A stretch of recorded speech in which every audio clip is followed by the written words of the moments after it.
Okay, welcome everybody to the Bucky Call. It is Saturday, October 11th, or Sunday, October 12th, depending on where you're dialing in from. And we're going to continue examining Amy Edmondson's book, A Fuller Explanation. So, why don't we go in the order that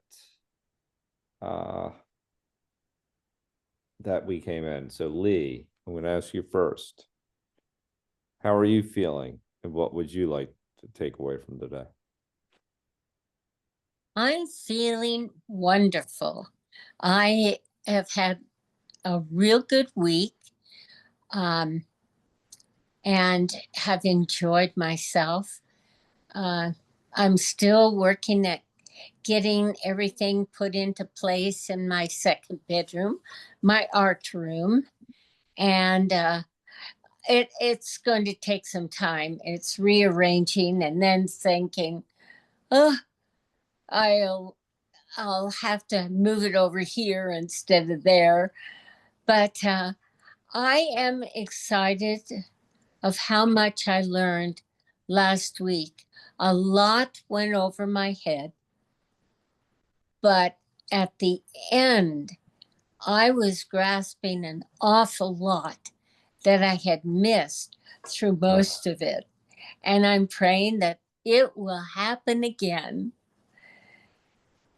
And I will pass it on to Fred. How are you feeling? And what do you want to take from tonight's meeting? Thank you, Lee. I'm feeling a little bit sleepy because I woke up very early. I did a lot of cleaning up and tidying up things here. I took the dogs out, had breakfast, and then I felt exhausted. So I sat in the sofa and fell asleep, put my alarm clock just to be on the call.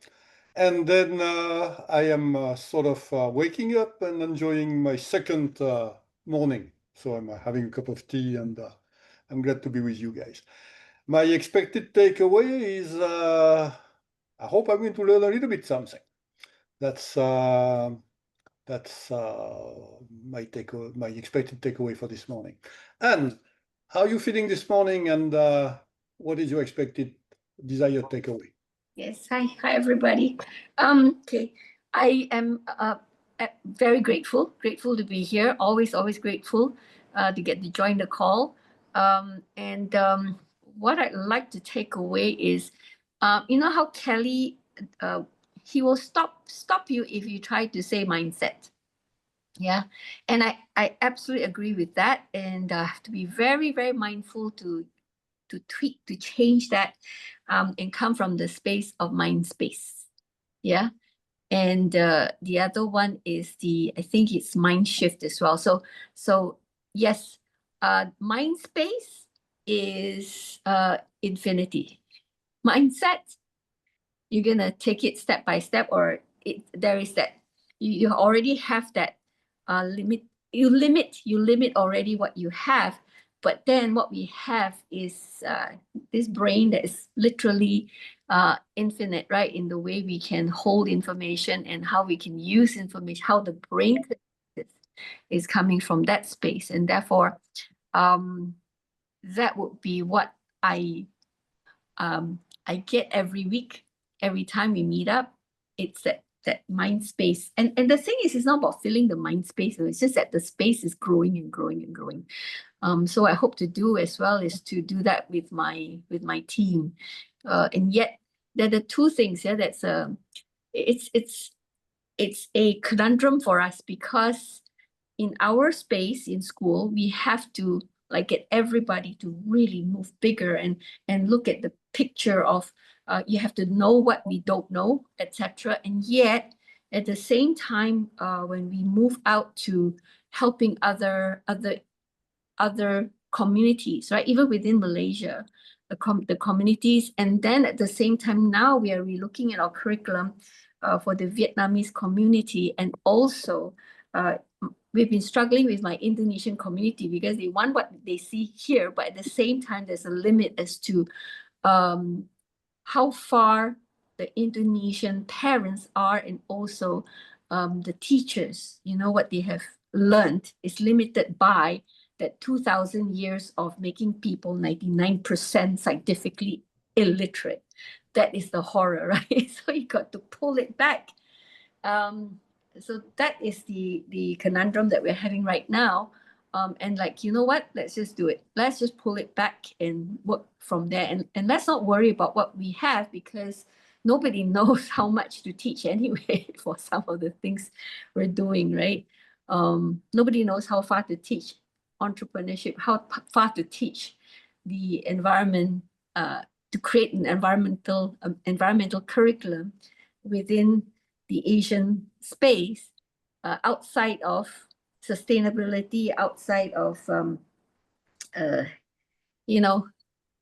lot of the corporate companies are still at beach cleanups, and there's so much they can do actually. And then schools are still doing recycling. In Asia, recycling just doesn't work ever. So anyway, that is the conundrum that we're having, and we're looking at solving. But doesn't matter. We'll keep filling our mind space and making it bigger. So thank you very much. Steve, Joe, you're anchoring today? Yeah, today because Steve is actually in a place where he's unable to handle the call. So Okay. So I would hand it off to Richard then. okay. Richard, how do you feel, and what would you like to take away today? I'm a little bit late, but I'm feeling good. But I'm also searching for my Fuller book, which seems to have disappeared from my desk somewhere. So that makes me a little bit anxious in terms of not having it in front of me.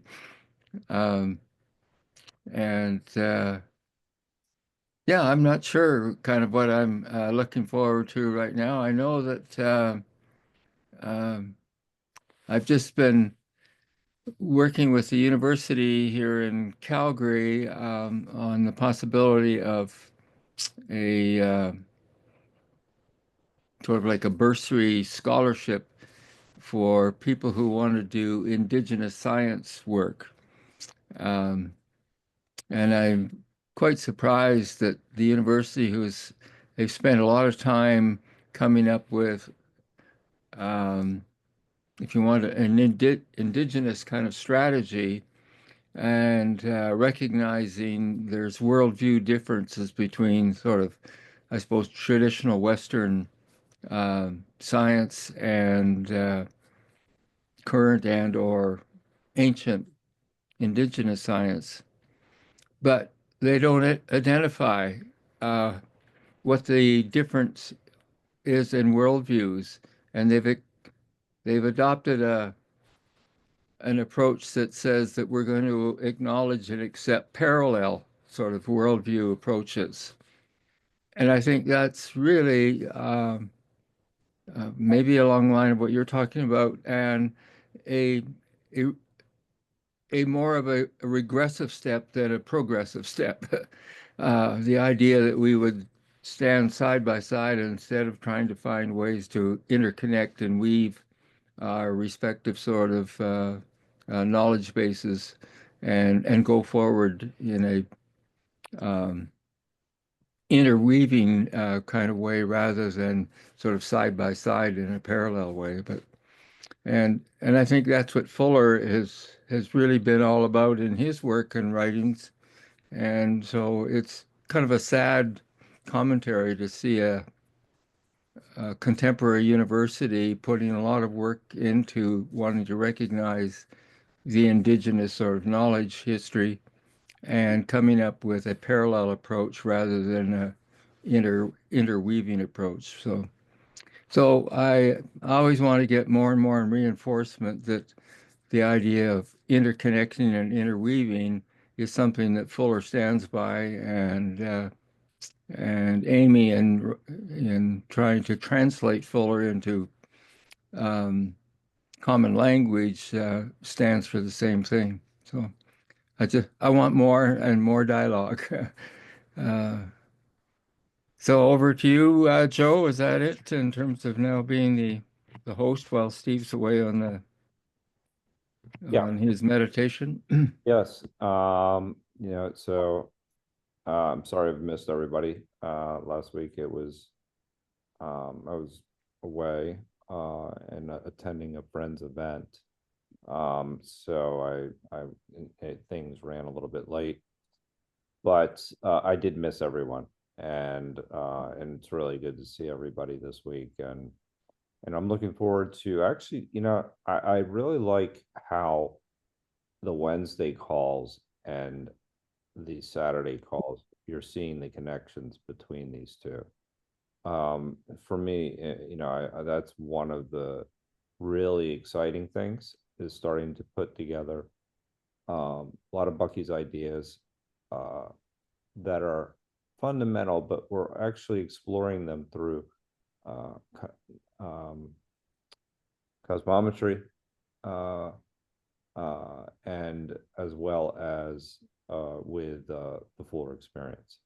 And so I'm really kind of enjoying going between these two texts and seeing the connections between both of them. So very excited about being here, but as always, I'm really excited about seeing everybody, period. It's just really nice to see everybody's face, and hopefully Manu will join us here shortly. Now, I am going to admit here, I have not seen the video from last week yet. So does anybody have specifically where we had left off? I'm right around the icosahedron, rhombic dodecahedron, but I know we're well beyond that. So I know we didn't go very far, Joe. really, okay. I don't have the book, so I can't tell you. It's 207 mid-page. Okay. 207. Do you know what the title is, Fred? 2 to 1 a review.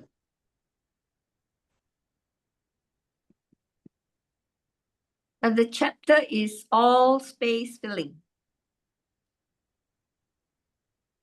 Okay, new types and packing and the topic is 2 to 1 a review. Correct, Richard? yeah, that sounds like. Okay, I got it. So, okay. What I'll do is I'll go ahead and share my screen here. And now I don't know how well, let me see, hang on. Everybody will be able to see that. Hang on a second.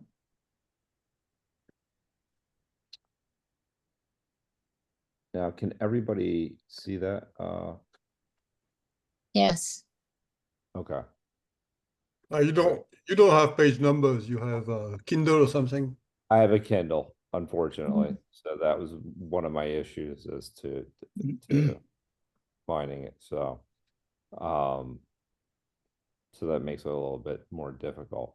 So I do like Steve's approach in that, we take turns reading.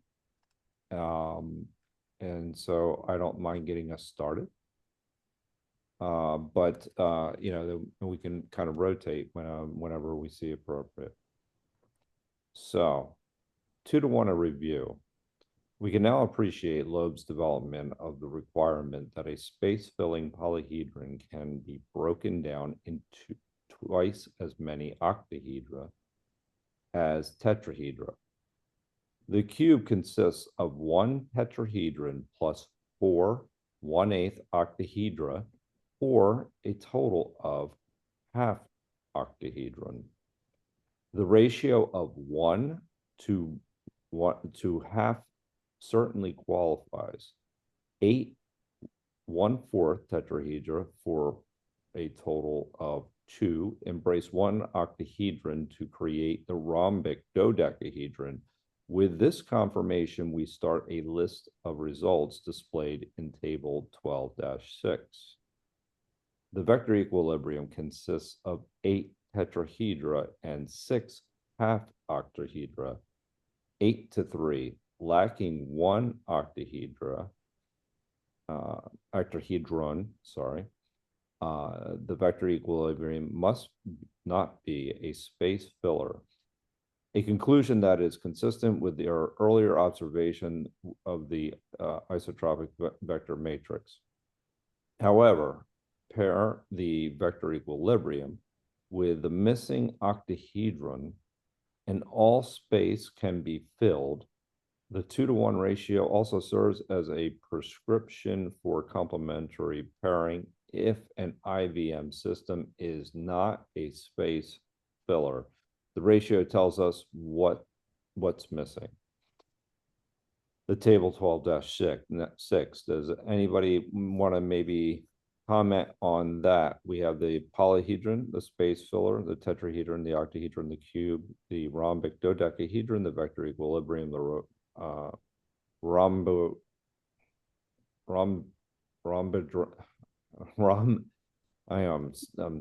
stuttering there. Rhombodron. I'm going to skip that because I'm struggling this evening.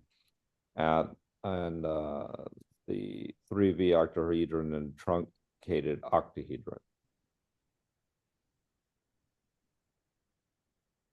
Does anybody wish to comment on the ratios here? What is truncated octahedron? A truncated. Sorry, carry on. No, you go right ahead. Okay, let me test myself, right? Truncated is, the triangles and the tips of the triangles, the pointy edges. If it gets cut off, then it's truncated. Okay. Did I get that right? Yeah. If you look at the left page, the top, you have a truncated octahedron there. You have the octahedron, and then you have the truncated just next to it with a small arrow from one leading to the other. Okay. This is the geometric object we've been talking about as a space filler for the last 3 sessions, I think. Mm-hmm. This Yeah. particular object. So I don't have any comments at this time, but so I'll keep reading them if everybody doesn't. Yeah, we've been covering this since last. I mean, actually, I guess I might have a question, and it because we spent quite a lot of time on space filling sort of readings and discussion, yeah, and I'm not sure I'm fully kind of aware of the importance of space filling, the importance of understanding what shapes space fill and what don't.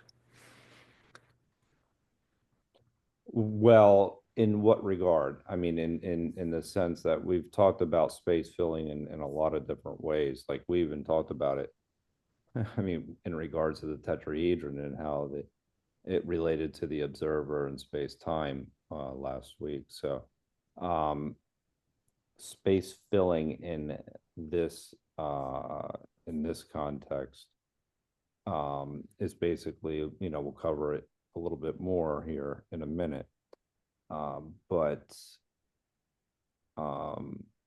basically it's basically, we talked about space filling even if we go back to the cookie tray. If you look back all the way in earlier chapters, but we also look back at what we were just talking about here, the space filling ratio.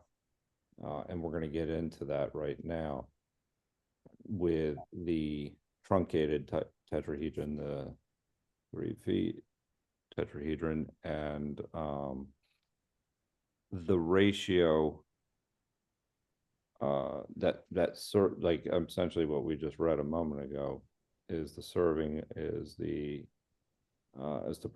prescription for the complementary pairing of the IVM system.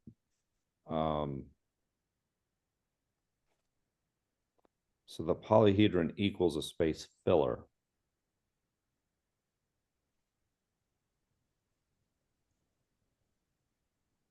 Words are not coming to me at this moment. Does anybody wish to maybe attempt to explain that?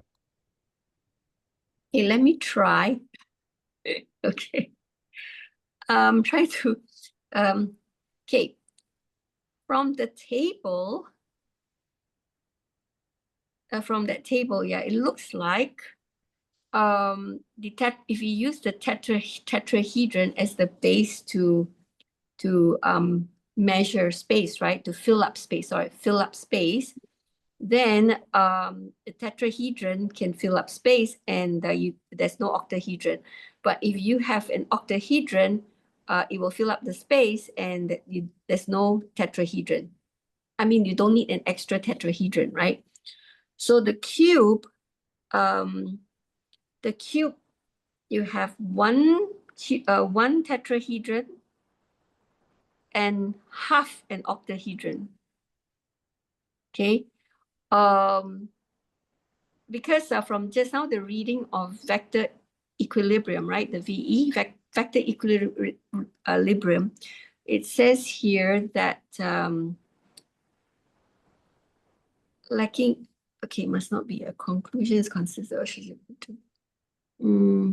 Sorry, yeah. So from the reading, it seems like to get vector equilibrium, you need 8 tetrahedra and 3 and 6 half octahedra, which is actually 3 tetrahedrons. Okay, so that's why the 8 to 3 came about, and VE is the main measurement to fill up the space. So 8 half quarter tetrahedra for the total of 2, embrace 1 octahedron to create the rhombic dodecahedron. Anyway, that's kind of what I felt, that the VE seems to be the equilibrium part of space filling. And the rest, the rhombic dodecahedron has got 2 tetrahedra and 1 octahedron. One octahedron, yeah. Does that help any? Yeah, I mean, it does. I guess my question is, I'm trying to figure out exactly how they fill the space. And that's not totally clear to me at this moment. I mean, I can see how obviously this would relate to the vector equilibrium in the IVM, but explaining this particular graph, maybe if we continue to read, it'll become a little bit more clear. Space filling. I gave the ChatGPT answer Yeah. to the question in the chat.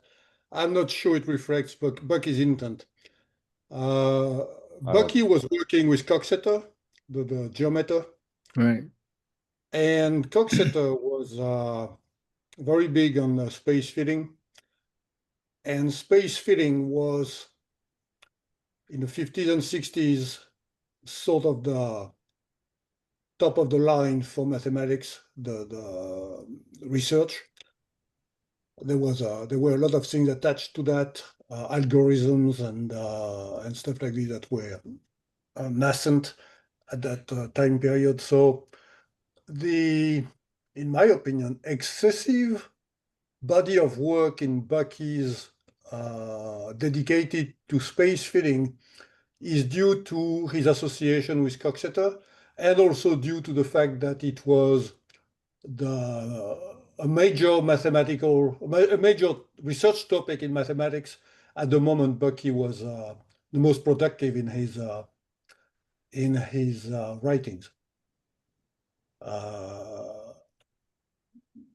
Yeah, Yeah, That's my opinion. Now, his precise intent as to why he dedicated so much of his work, or even talked about space filling, I'm not sure. I don't know. well, that's been very helpful because it now links back for me to why Fuller was talking about doing things without waste and right. with sort of the minimum effort. And for me, the simple one, even relating to Anne and the educational system, is the difference between the square times table and the triangle times table. And so that, and his conclusion, if I recall correctly, was like man does the square times table and nature does the triangle times table. They both come up with the same answer, but nature does it in a more efficient and space-saving way. And so so I'm now appreciating that it's not trying to figure out a way to space fill just for the sake of filling space. It has to do with trying to better understand how nature does things that are a little bit less wasteful than the way in which man often figures out how to solve the same problem, perhaps come up with the same answer, but never quite as effective or as effective or as efficient as nature. Well, Yeah. think Thank you, that- Fred, for that. No, I It think one of was the things that's actually, it was a big problem to be able to prove that the way of packing spheres staggered was the most efficient way of packing spheres. It was a big Right. deal at the time. Right. It's no more. It's no more a big deal. I don't know. I don't think the problem is solved. Maybe it is, but even the problem is not solved. Mathematicians, researchers have moved on to other things as it happens.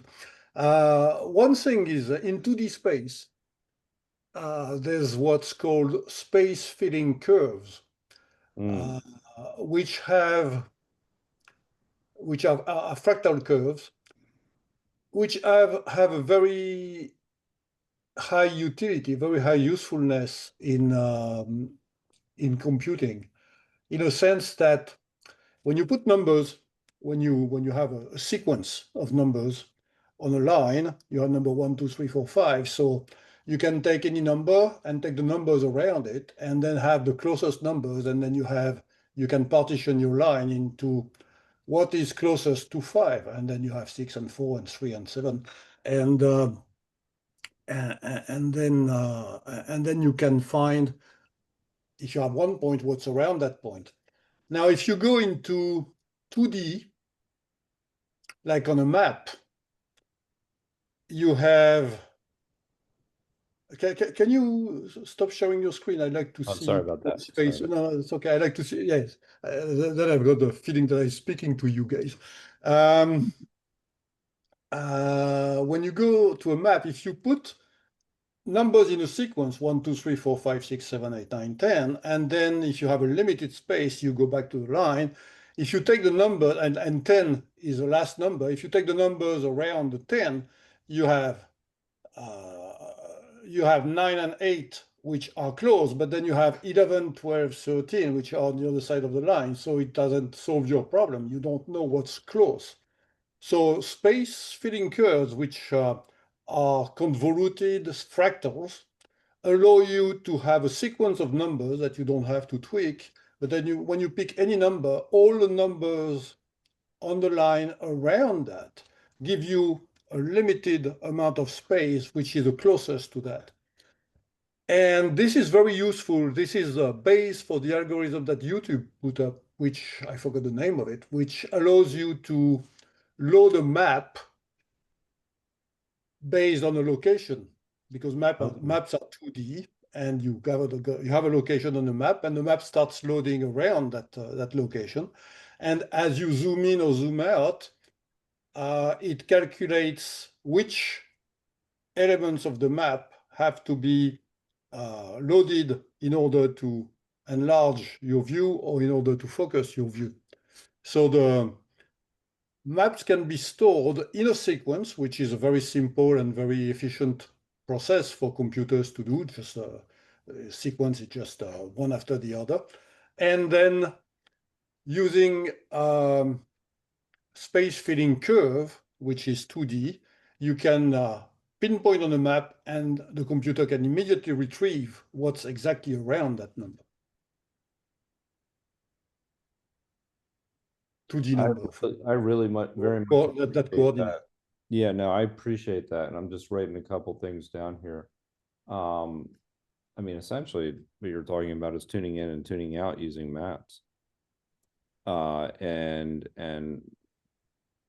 the way in this particular instance that your ability to even look at things from different angles using these space filling curves actually is you're able to, if I'm understanding this correctly, you're able to focus in on the areas that you're unable to basically see. If you were just to load the map in, there'd be a space, and it was a way of these space filling curves are a way of filling those gaps. I'm going to share an image. Right. What? Really?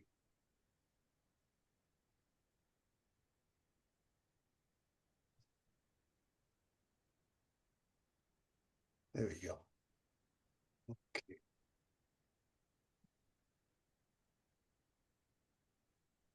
Share this.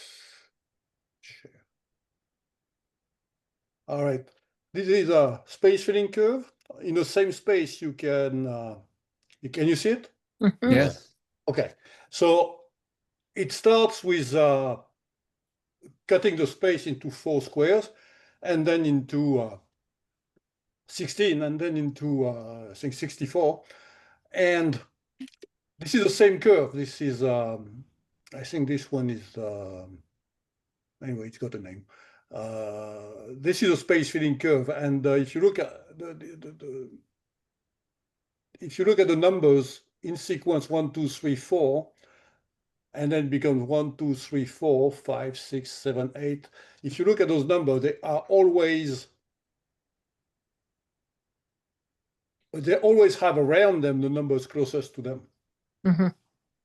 and which allows you to partition the space without having big gaps in between two numbers. That's sort of a mapping between numbers and location into the space. It makes it a little bit more clear. Mhm. And you can, if you push it to the extreme, the entire space can be filled with this curve. Just it expands in this sense. It's in spans like a fractal. Mm-hmm. Interesting.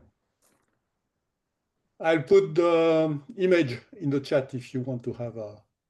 Yeah, I appreciate that, because I'm enjoying exploring that. Yeah, I mean, as we were just talking about, I mean, we've gone over various forms of like essentially whether it be the closed pack cookies that I was mentioning a little bit earlier. Hilbert curve. Yeah, and essentially how using the maximum space available in the most efficient manner. So you can start to see these patterns actually that essentially these energy events you know we've been talking about since I don't know, I think this is chapter I don't know this chapter it's back it's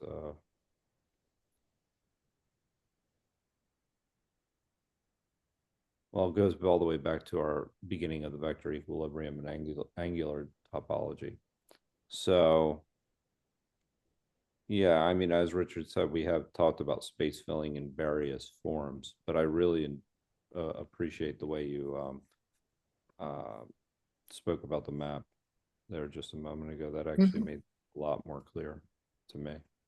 It's indeed really annoying you don't have page numbers on your Kindle. It's Very one, much, one very, more, very one more annoying. reason that I did not know why I don't have a Kindle. Yeah, it's one of those. I mean, it's always been one of those issues with the Kindle edition.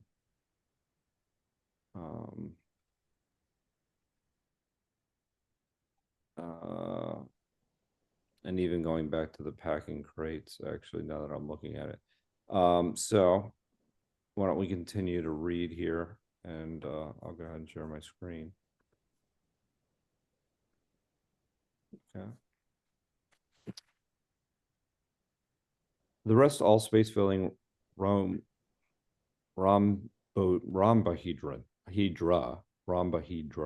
thank you, finally, are utterly straightforward, with two tetrahedra on either side of an octahedron. This shape gave us our starting point for the space filling ratio. Icosahedra cannot be broken down into two tetrahedra or octahedra. The icosahedron is eternally out of phase. That brings us to the truncation, which can be analyzed in terms of the IVM. As a representative example, we explore the truncated octahedron. The 3-frequency octahedron incorporates 19 single-frequency octahedra and 32 tetrahedra. It can be a frustrating experience to count these individual cells, but it can be done. Skeptics are encouraged to get out a box of toothpicks and some mini marshmallows. Figure 12-9-5 illustrates the dissection of 1/2 of the 3-frequency octahedra. To make it easier to count the unit cells in individual layers, 16 tetrahedra and 19 half octahedra are clearly visible in the 3 layers shown. These results are simply doubled to verify the totals in the first sentence of this paragraph. I remember actually, Richard, that you had a student that had put together a marshmallow toothpick structure. Do you recall that?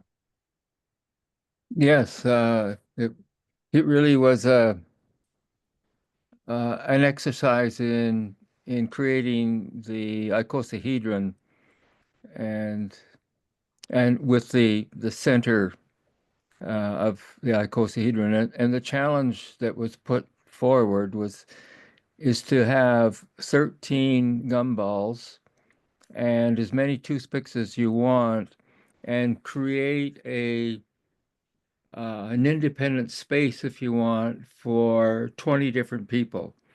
And so I think the challenge was the impact of the idea of I've got 13 of something and as many as I want of something else, and I have to create 20 somethings out of that 13. So initially it feels like it's impossible. But what you really do is you end up having the center, the 13th gumball being the center, and then the toothpicks come out and they form the 20 triangles around the of the icosahedron, and they're all connected into the center. So there's 20 tetrahedral shapes, which represent the idea of an independent space for 20 different people. So it's just that idea, I think, of working with numbers that at first glance don't appear to be able to add up to what the outcome is supposed to be. And so in that way, it's another way of saying, well, that's the way nature works, and nature can use minimum amounts of something in order to maximize an outcome. Yeah, no, I mean, I remember that. It was actually one of the examples that I do remember. And I'm just looking up some things on the Hilbert space here as well while you were also talking about that. That was actually, I appreciate that. So why don't we go back? And the reason I was using that little model is because when the university used to have sort of exhibit days, and all the different faculties could have a table to attract customers and tell them about, why you should become an engineer or a doctor or whatever. When the social work people set up their table, they had nothing to attract the interest of a student. They didn't have any gizmos or machines and so I created this little exercise, and I put a challenge out to anybody that came to our table to say, if you can put this together, follow those instructions, you'll get a prize. And one of the sons of one of our faculty staff members, who was about 8 or 9 years old, he took the thing home and he figured it out in about 10 minutes. And he's now a practicing engineer in Alberta, I think, but I think he also was in Hong Kong for a period of time. So he actually, to me, is an example of what Anne is trying to teach her students. To understand some of these basic space filling geometries and be able to turn it into a practical application once they graduate and are out in the real world, wanting to contribute and make things better for everyone. Yeah, no, it's really neat to hear, especially to see that type of real world application and take it out of the classroom and actually put it into practice. And so to see it kind of how that manifests itself. And no, that's I appreciate that. So I'm gonna go ahead and continue to share. I see Steve's actually back. I don't know if you have your PDF file with your the ability to share there, but do you there, Steve? If not, I can continue to where we left off. All right, so I will continue to where we were. Yeah, you're doing great, and I'll pull it up. Yep. The ratio 32 to 19 does not qualify. Not surprisingly, the 3-frequency octahedron, like any regular octahedron, for size does not affect shape. Is not a space filler. The truncation process removes half of all small octahedron from each of the 6 corners, or 3 octahedra altogether. 19 minus 3 leaves 16, while the total of 32 tetrahedra does not change, 32 to 16. is indeed 2-to-1. And the rule holds true once again. The truncated tetrahedron can be dissected in the same space or same manner, sorry, as its octahedral counterpart, the IVM starting point. A 3-frequency tetrahedron consists of 11 unit tetrahedra and 4 octahedra, and is clearly not a space filler, as we will know in figure 12-96. Enables the unit cells to be counted by separating the layers of a 4-frequency tetrahedron. In the process of counting, we can also finally verify the claim introduced in chapter 2, that third power numerical. Values 2 to the third, 3 to the third, 4 to the third, etc., are represented by the volumes of tetrahedra of increasing frequency. Recall that the expression x cubed is derived from the fact that cubes of progressively higher frequency consists of 1, 8, 27, 64 unit cubes. Fuller points out that exactly the same volumetric increase is exhibited by the tetrahedra as portrayed in figure 2-1b. We now take advantage of the dissected 4-frequency tetrahedron to verify these values, adding up the volumes of the unit tetrahedra, each with a volume of 1, and unit octahedra, each with a volume of 4 in successive layers. We quickly find that the cubic numbers, we have new coming in here, are confirmed as shown in figure 12, that is 12-96.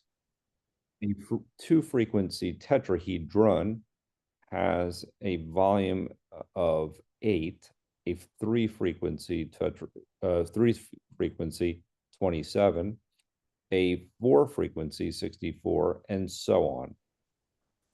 Figure 12-96 cross sections the 4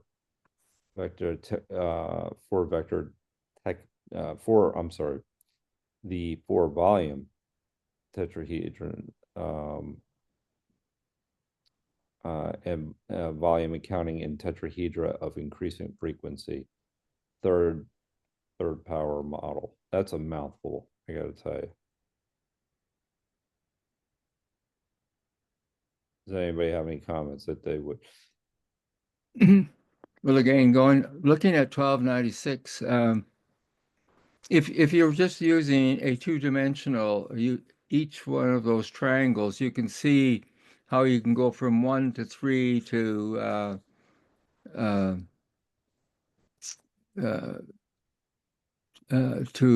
whatever that is, 4 and 9. So you get 1, 2, 3, 4, 5, 6, 7, 8, 9, and then 10, all the way up to 16.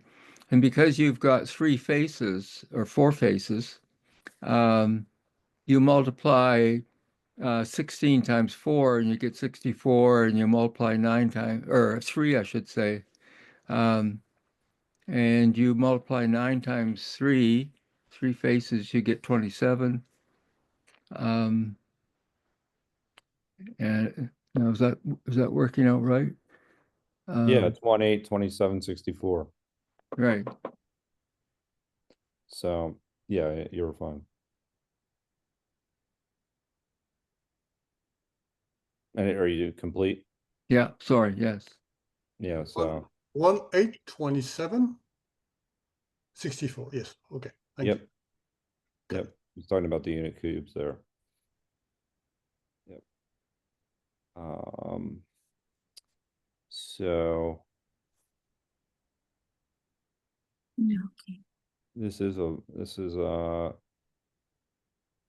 is something where you, for me at least, I'm have to ponder some of these things a little bit more deeply.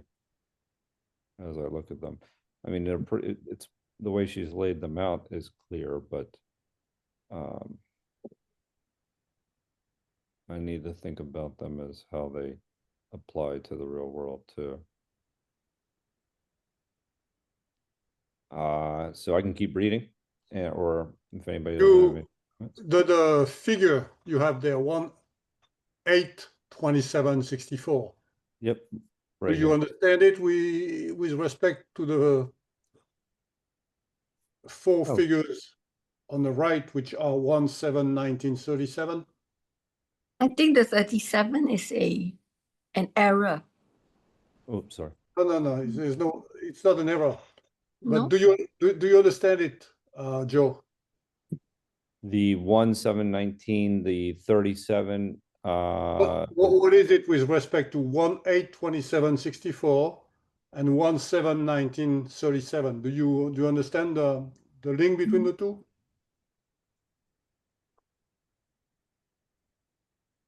Okay. not off the, I'm Okay. thinking about it. One is 1, it's at the top. It's 1 tetrahedron. 7 is a layer afterwards, which you have 7 plus 1, 8, and then you have it on the left. The layer after is 19. 19 plus 7 plus 1 is 27. I see. Yes? And 37 plus 27 is 64. Ah. So that's that the correlation, the relationship between the tetrahedron on the left with 1, 8, 27, 64, and each layer it's composed of. Each time you add a layer, it adds 7, 19, or 37, and so on. Thank you, Fred. Thank you, Fred. That was very, very helpful. That makes sense. I see Manu's here and he has his hand up. So Manu, why don't you check in and let us know how you're doing? Steve, you didn't have a chance to check in either. I don't know if you want to check in really quickly and Let's let Manu go first. Manu can turn over to me after he finishes his idea. Go for it, Manu. Yeah, good morning. Sorry, I overslept, but I had to sleep at the end of it. And I'll just say in your discussion, this will always have. You can count everything here. One frequency here, I put in colors. One frequency is 1 tetrahedron. You have the 2 frequency, etc., etc. And what you have, your number 7 there, remember that you have here, that is the first derivation of the tetrahedron. We say you have 4 tetrahedra that are stellar, that is, they are going out, they are shining, and inside it an octahedron. And we know that because by derivating, we cut the wavelength, that is the edge, by half all the time, that the volume of a core octahedron is the same as the volume of the 4. So 4 plus 4 is 8. And since there is one central, the overlaying is 7. Let me repeat this. When you take a tetrahedron, this one tetrahedron, and you make the first derivation, that is, you divide all the edges. You take the midpoint of the edges, and you join them. You have inside the implied octahedron. And around it, the 4 stellar. When I mean stellar, I mean that they're shining out. Tetrahedra. We know that the volume of the octahedron is 4 times the volume of a tetrahedron. So if you take the octahedron that is inside, that is 4, plus the 4 tetrahedra that are around it, that is 8. But we know that always at the center there is the tetrahedron, the 4-folded tetrahedron at the center. That's the core one. Therefore, the surrounding one. The layers of a surrounding is 7. Etc., etc. So this process, you just repeat it. It gives the numbers that Fred was so elegantly explaining. It's always the total minus the 1. Ah, okay. That is central. Because you always, if you look at any frequency, at the middle of it, there is the middle sphere. That is the core. And that comes from the principle of duality. Whatever you fold, there's always 2. Right. And the 2 is, one is compressed and the other are expanding. So you have a gravity and the radiation, always. So it helps. Aqua build this one further.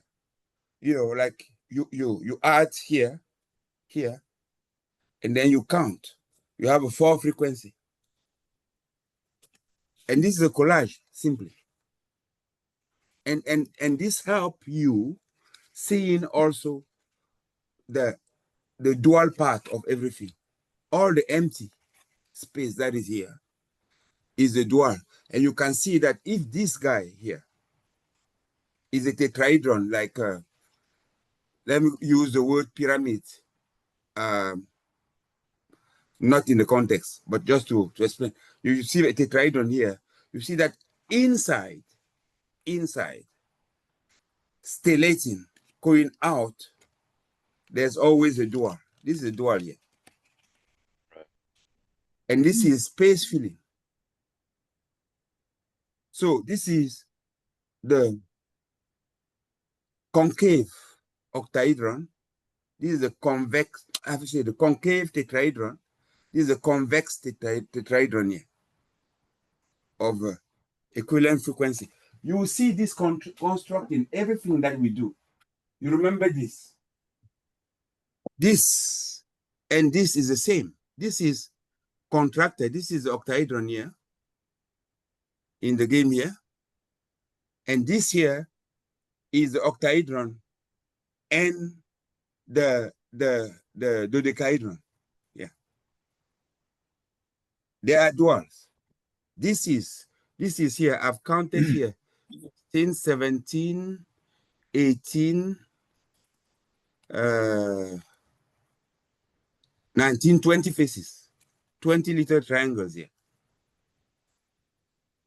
Those are the 20 that form here. That when put together, they form this isocosahedron. But with this always, remember that everything always is with its dual. Right. So this is the way it will be. You see the pentagons here.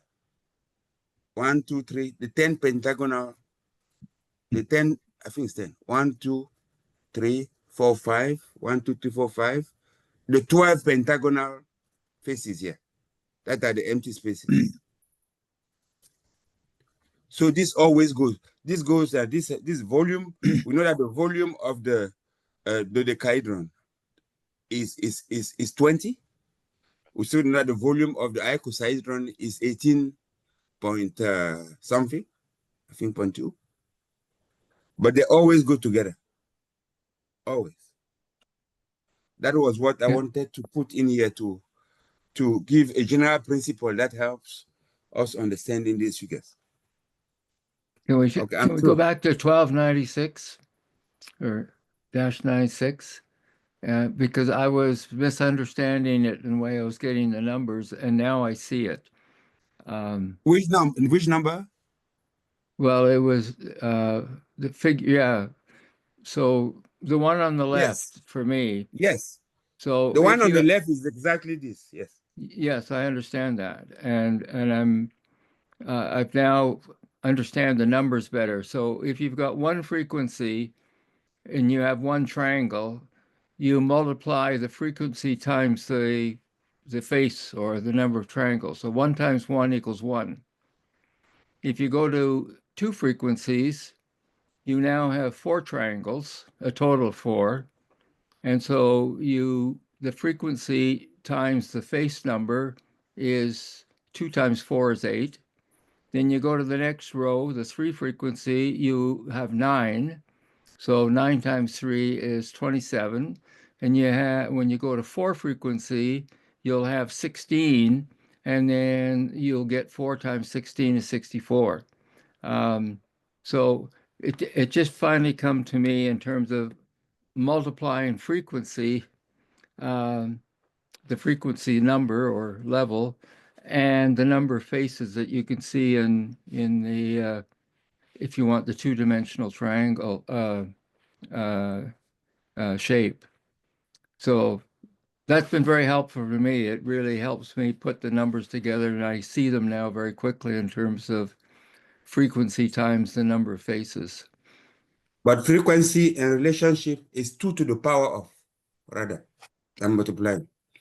2 to the power of 1 give you the first 2. That is the frequency 1 is the tetrahedron like this, and the core one in the middle that you don't see.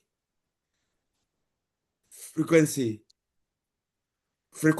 I think it's 2 to the power, is 2 to the power. For example, the 2 frequency is 2 to the power of 2 to the power 3. So it must be 2 to the power thing plus 1. Right. Yeah.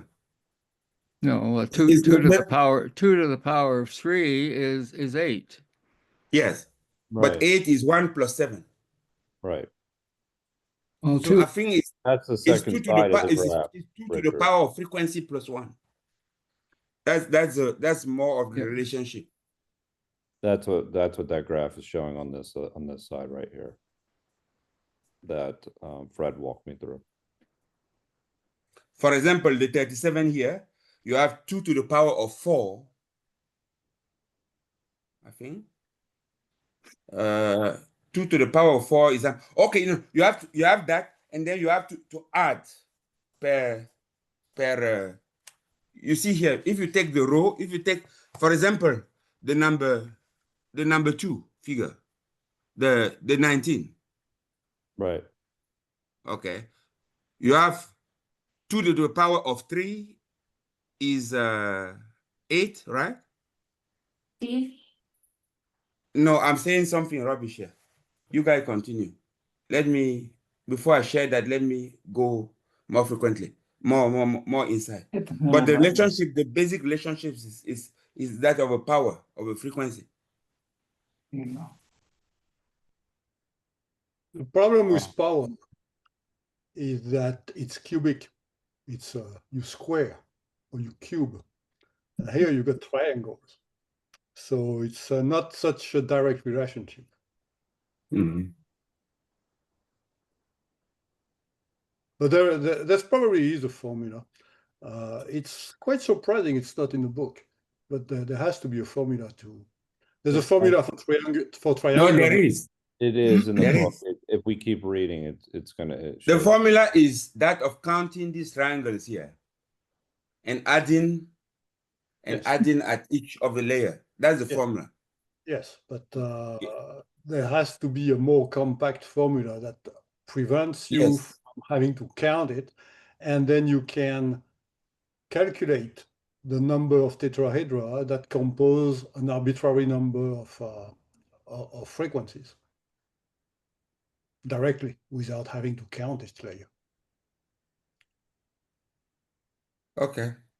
There has to be a formula somewhere. Yes, there is a formula. Oh, let's see. Okay. Shall we keep reading? And Well, I'd like to say hello and that's what I share. was about to say. Yes. Sorry. Okay. No, that's okay. I was beyond the appointed time. My son had a concert tonight, or a gig. He had a gig playing in a bar, and it started at 9 o'clock, right when this call starts. And he wanted me to get up on the stage and play guitar with him for a while. So, and I'm going to be gone for the next 2 weeks, and I don't know what else is going on. So what I felt was really that I support him tonight. And so thanks for your patience as I was late. Thanks for Joe for taking charge tonight, and continue doing it, Joe. I'm still catching up. I will say that I listen in the car as much as I can, and I'm looking at these figures, figure 12.5 and the little table of 12.1. And I'm a little bit overwhelmed. But so I sat down and I checked some things out. And the thing that I'm not hearing that I didn't hear is that I multiply by dividing. And I think that these pictures, the diagrams on 12.6 are maybe misleading because it looks like I go from 1 to 3 and I'm getting bigger and bigger and bigger. But what it's actually doing is taking the 1 unit and cutting it and going smaller and smaller, smaller. Yeah. Let me show you, while I was as I came and sat down, I found a little deal about Buckminster Fuller and this whole concept of geodesics, and I'm looking at Fred's diagram there. Fred, that is a 3D, what did you call that? That's a 3D what? Sorry, This is 3D? well, we talked about 2D. Okay, that has to be 2D. Okay. This is 2D. This is a space And filling. it just fractals. It just fractals. It's like a Koch And snowflake. it develops as a fractal. And what Yeah. we said very succinctly is that See, and that's a perfect example of taking the figure 1 and dividing it to get to a 2 yes, frequency, then dividing it again to get to a 3 frequency. To me, this diagram is more cogent than the ones in the book, because the ones in the book, like, they're expanding, where this shows we multiply by dividing, so things get smaller. Let me share with you the video that I found. makes a And lot of what's sense. that? You What's make a that? lot of sense. Wow, I'm You making a lot make a of lot sense. of sense saying that. Yeah, well, I'm just figuring it out. I'm not sure what I'm saying. Here we go. Listen to this, see if it does anything. It's 3 minutes long, so pardon me for imposing.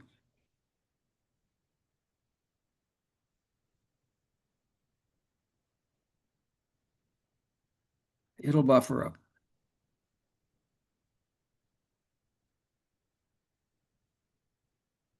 Oh, geez. We don't have any sound. I'm so. Oh my gosh.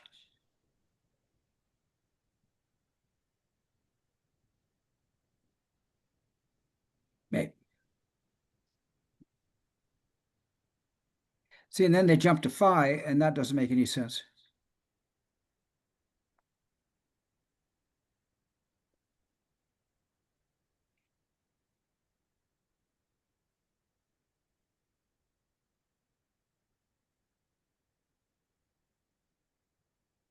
The dodecahedron is the cosmos. Interesting.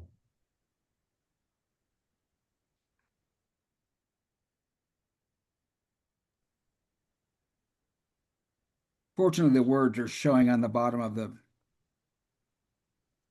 And yeah, the most yeah. And here comes the good part.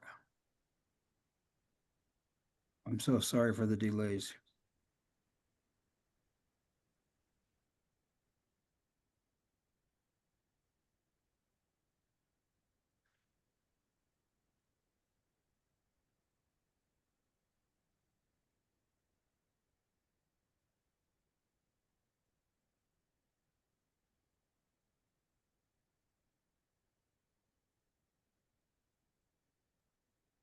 Here we go.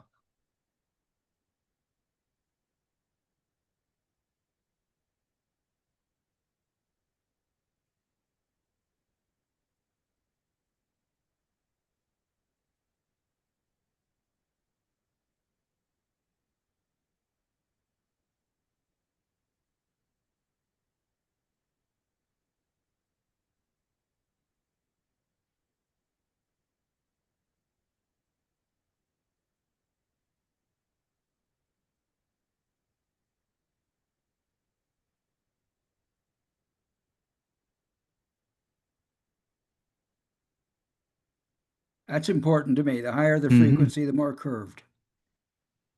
Yes. Yeah, those.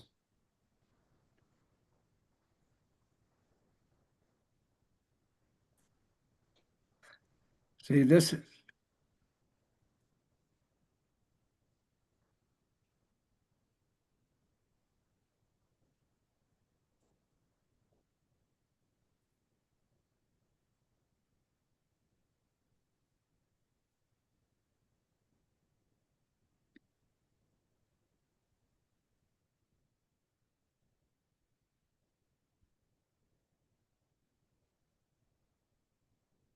oh, cute.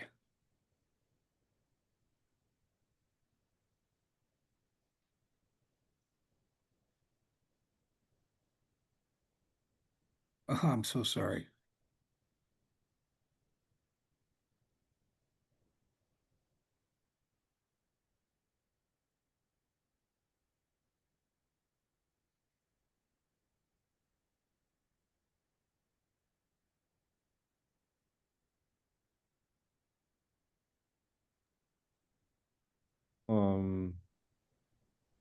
The last part.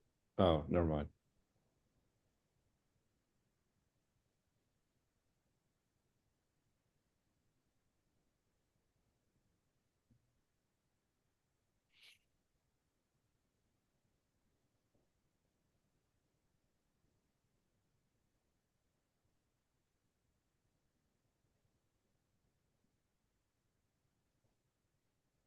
This is a really good video.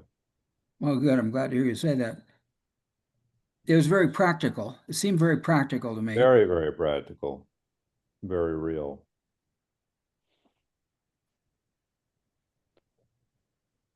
Definitely not a paper. Can you share it in the chat? I will share it in the chat, and I'm so delighted that you guys put up. Because oh, look. it's because with a slow connection here or too distant Yeah. connection, And Yeah. I get very sparse images. Yeah, it's pretty tough. So I'll put the link in the chat. What I want to re-emphasize again, these guys divided in order to multiply, but they got bigger. And that's where when Fred was sharing, I was driving, and Fred was sharing his his uh, his diagram showing the same size square that was divided in order to multiply, and the point is fractal. And I think the part that's hard for me to see, and the thing that makes it so easy in Fred's diagram there, is my brain is used to squares. The thing that's hard for me to see is that that we're actually, this whole thing is about fractalation. So I'm starting with a triangle instead of a square. My brain doesn't like to think in 60 degrees. My brain likes to think in 90 degrees. And then just like we take Fred's square and we fractalate it, 2 frequency, 3 frequency, 4, that's easy to see. And then now when we have a triangle, now we can see why Manu's sample is a 3 frequency tetrahedron. And if he had 4 across the bottom, anyway, if he had one more layer, it would be, we divide in order to multiply. That's the part that I'm grappling with, that I really got when Fred showed his thing. Thank you for letting me mumble, and I'll turn it back over to you, Joe. I would like to add something here. Go ahead. Okay. It's important to note the geodesic dome and see how it's built. This is a geodesic dome. You see here there are 2 colors of triangles.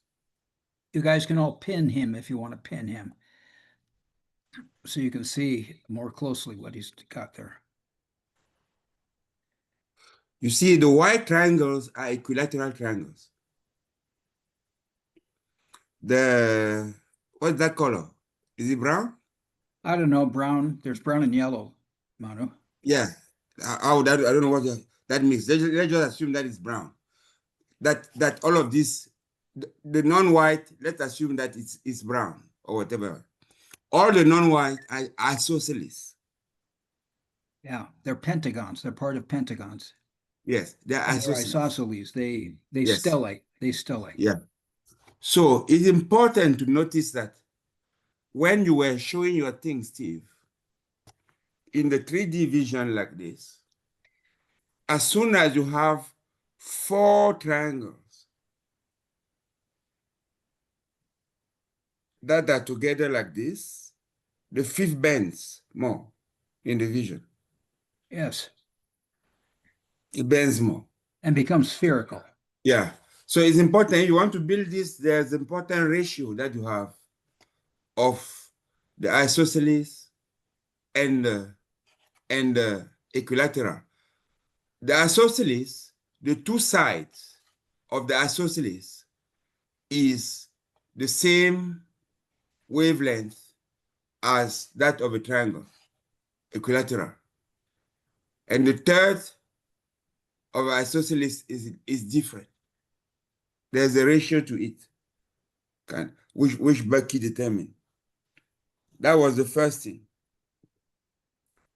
The second thing that I wanted to share was this one. I think I've already shown this. This is a 3-frequency triangle, a 3-frequency tetrahedron.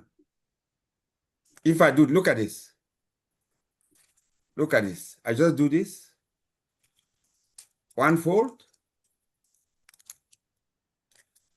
2-fold, and it's a 2-frequency rather. You see that? Isn't it a 4-frequency? No, is a 2. Let me put it. This is on a plane. That's the way it looks, right? I count how many faces? 16 faces. This is what I do. I take each of the 3 sides, the 3 edges of the tetrahedron are fold by half. Yeah. I get that. And this one also are fold. These are 2-folded. And that's why it's a 3-frequency? No, it's That's a 2-frequency. 2-frequency. There we go. Yes. That's a 2-frequency tetrahedron, and when you open it up, it's a 2-frequency tetrahedron on a 2D plane. Yes, it is 16 tetrahedron in total. Yeah. I think if we do this exercise further, 16 triangles. yeah, we'll be able to get to those formula. But when it goes into a 2D plane, Manu, it's no longer a tetrahedron. It's those are triangles. So you go. It is expanded. Or this is just a trick to count, to be able to count what we have. So this is the way it is. This is a triangle. Yeah, like and that. there's 16. There are 16. There are 16 triangle faces on that. Yeah. It's like you took your all the the closely packed sphere. Let's just say this is the most expanded spheres. Yeah. That touch each other. So you put on a plane and you put a triangle around them to keep them together. So they are touching only vertex to vertex. If you look at your numbering, just hold it like this.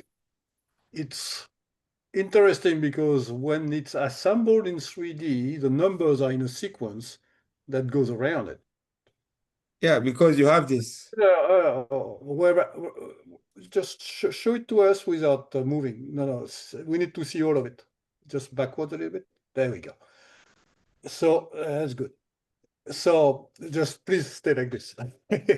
Fred, may I just insert here, Manu? If you hold number 1 up on top, if he holds number 1 up on top, number 1, it'll be more numerical.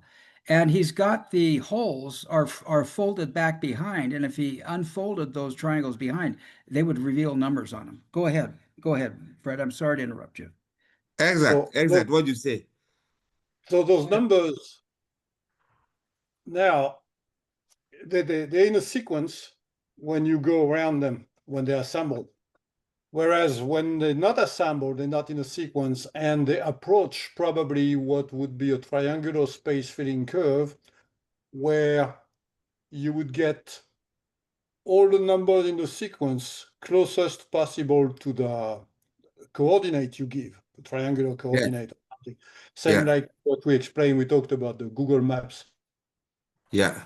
How this is what the hypnotist does to make you sleep. Are you complete, Fred? He's frozen. Yes. I just wanted to. But as Steve said, you see the fold here. The other numbers are folded back here. That's the trick. They're folded back. And this is overt, covert. Overt, covert. And that's what the hypnotist does. Concave, convex. Yes, concave, convex. That's how the hypnotist make you sleep. Yeah, trick to show you this thing like this, doing, and then you, or the magician. That's what they do. So, Fred, are you complete, Fred? He's on mute. Yes, Okay, good. I want to make sure. thank Okay. you. So Thank I you. haven't solved, the yes. problem is not solved, but this is just little notes to help us. That I think that if we do further with this, we're going to understand all of these things. Yeah. Steve, can you put that video in the chat? Yeah. I will, and I'm sorry, I'm taking me a while to capture notes. Yeah, and what Steve, what is interesting? Look again at the figure 12.5 on the book. Can you put it up? Yes. Okay, look at that very clearly. When you look on the top, it's like if you were looking from the top like this. Do you see a tetrahedron?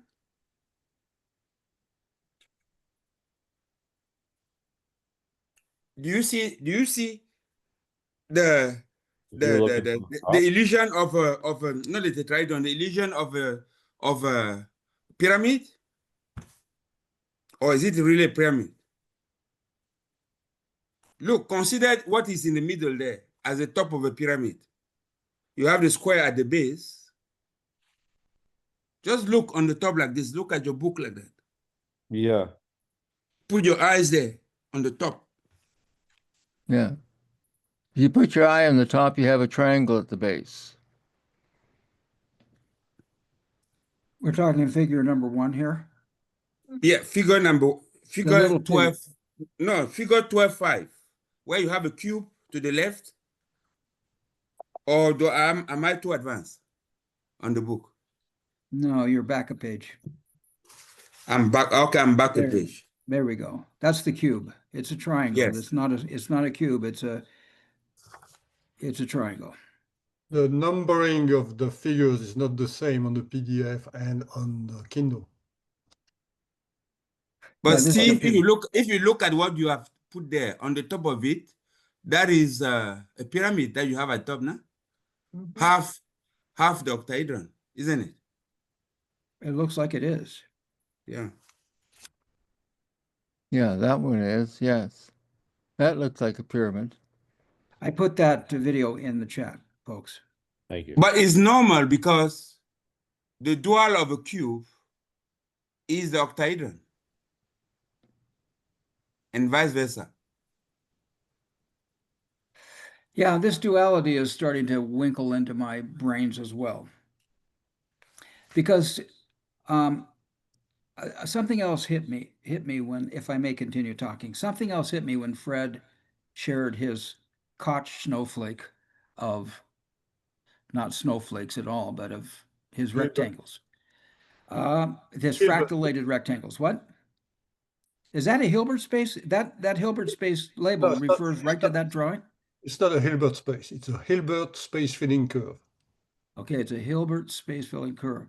And it's not a Hilbert space. I'm still trying to understand Hilbert space. I understand it has something to do with vectors, and but I'm not clear on Hilbert space. I've been looking at it for a while. And I was just going to say something. Now my brain is lost in Hilbert space. So I'll think of it and I'll share later.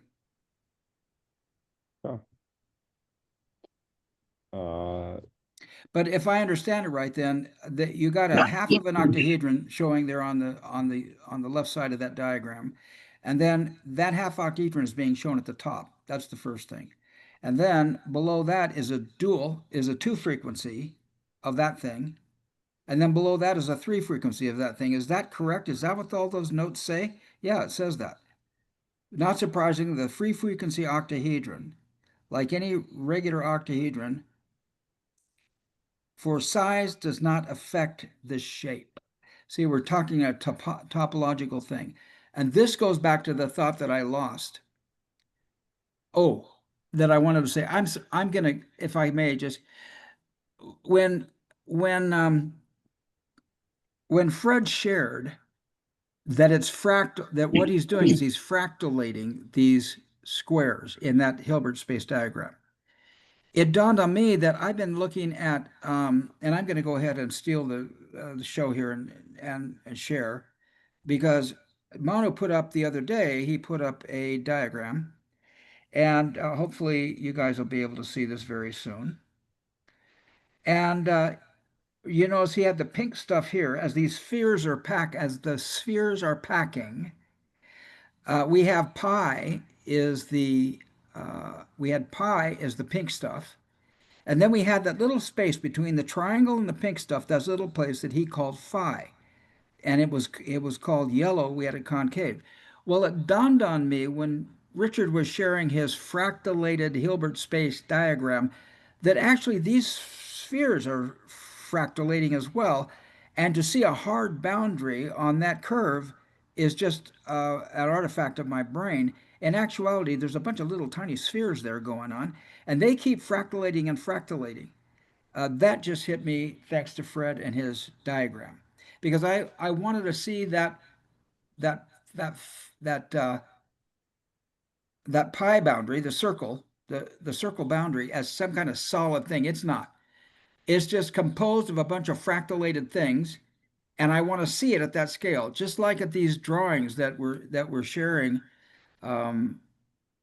That you're sharing out of the diagram. I'm going to stop sharing, and Joe, if you want to throw that thing back up, you can. But these are just fractalations. I don't understand it, but I'm putting these words together. You understand, Steve? You understand very well. You don't understand your explanation, but you understand. Yeah. Let me just tell it simple.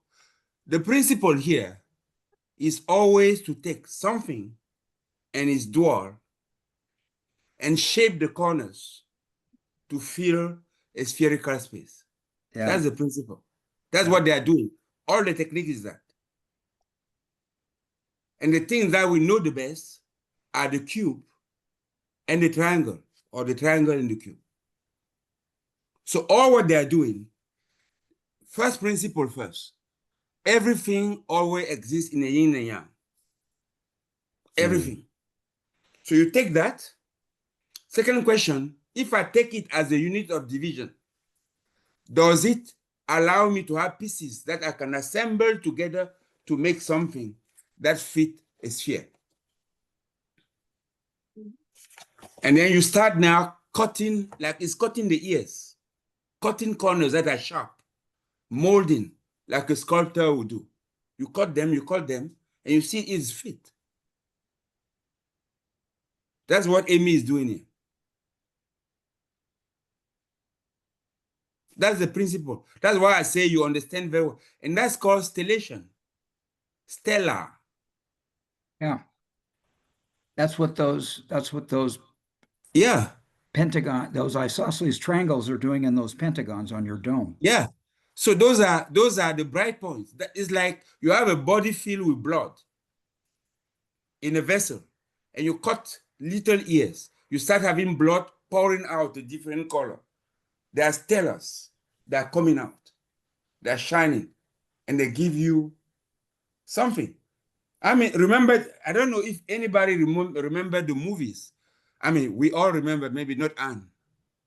Yeah. But you remember the real? When you used to go to the movie hall. You have the projector. You know, there was somebody, it was very important in my youth, you know, like when you were watching Western movies, there was that guy that was in the black room with that wheel like this and the projector. We used Without to call that it projector, there'd be no Hopalong Cassidy without that projector. Yeah. Go ahead. That was a very important guy. Yeah. So all what he's doing was passing light into shapes like these ones and projecting these holes on the white screen that is flat to give the images. Charlie Chaplin, that's what he did. So these guys are putting it in a formal way of the techniques that have always been done. We've done intuitively that yin and yang shaping. That's what we call anti-entropic to achieve what we want to see. That was my contribution at this point. Thank you. Joe, have we finished reading page 211 yet? Maybe we should finish reading page 211. Are we done with reading page 211? We are not. Hang on. Oh, I don't know what is page 211 for you. So yeah, let's have read. not finished right here. I think we should start back to feeling space and education. Our next candidate. That's exactly right. Well, if we finish this page tonight, then we can start the next chapter next week. Oh yeah, I didn't even realize what time it was. Wow. Okay. Yeah, we have 10 minutes. I think we can read this in 10 easily. minutes. I mean, but If Fred doesn't interrupt. Stop it. Fred, I have to say this. I mean, I love this group, but I really have appreciated everything that you've contributed since you've Well, thank you, and that's cool. I'll be glad to read unless somebody else wants to. I can go ahead and finish. All right, go ahead, Joe. Back to the space filling investigation. Our next candidate is the semi-regular truncated tetrahedron, which in synergetics is derived from a 3-frequency tetrahedron. Subtracting a unit tetrahedron from each of the 4 corners yields a truncated tetrahedron consisting of 7 small tetrahedra and 4 octahedra, figure 9-68. 7 to 4 does not correspond to the desired ratio, and we thus learn that this shape will not fill space either. It lacks 1 unit tetrahedron. A final illustration of the dissection method. We note the new totals when a 3-frequency tetrahedron is paired with a 3-frequency octahedron. The resulting inventory consists of 43 tetrahedra and 23 octahedra, which does not quite reach the desired double ratio. What if we add a 2nd frequency tetrahedron? The final total is then 54 tetrahedra and 27 octahedra, and that's it.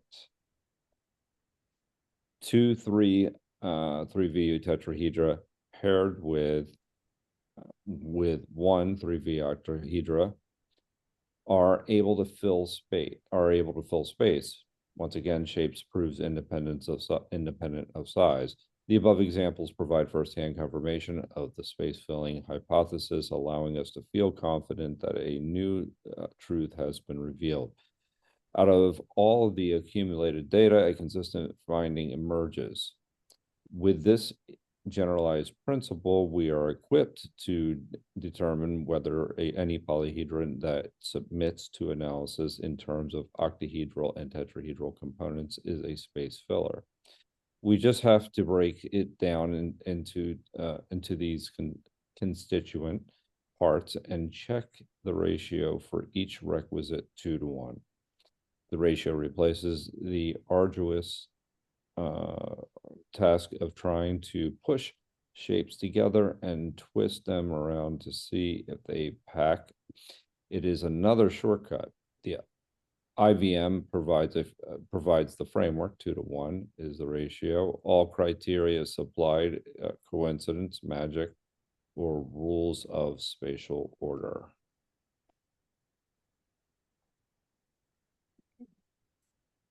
Now, do you understand why Bucky says we don't need to go to the higher order to understand all space filling? To understand what? We don't need to go to the higher order derivation to fill the space. All stem from decomposing the basic tetrahedron into 2, 4 stellar and an octahedron. Those 2 fill space, and they are in the ratio of 2 to 1.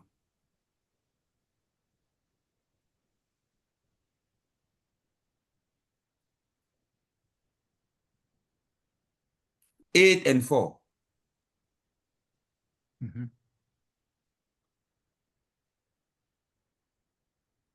And that's it. Any other comments or questions on that? And that's why the phi is a refinement of this, going further, and then we know that we converge. It is infinite iteration converging into a golden ratio. That is a phi. Mm. So Okay, so- phi, okay, phi sorry. is not a transcendental number. It's an irrational number, but phi is a solution to a polyhedral equation. Do you understand that any relation that is linear, that is coefficients are real numbers of x plus x squared plus x to the power of n infinite, do you make the relationship between that and the polyhedron? That is the representation of polyhedron.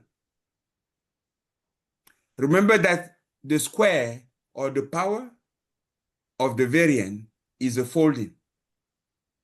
So those are polyhedron of higher number. So if I take this paper, a flat paper, I fold it into two. One side is hidden. I know this side is hidden. This side become x, is a polyhedron of degree 1.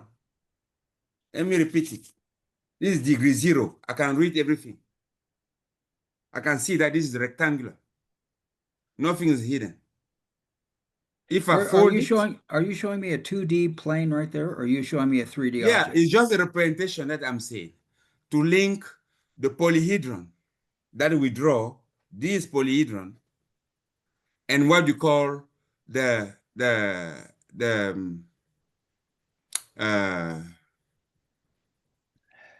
there's a name in mathematics for it, to say x squared, x squared, x3, x4. It's called Coefficient. no coefficient. I'm talking about quadratic. No.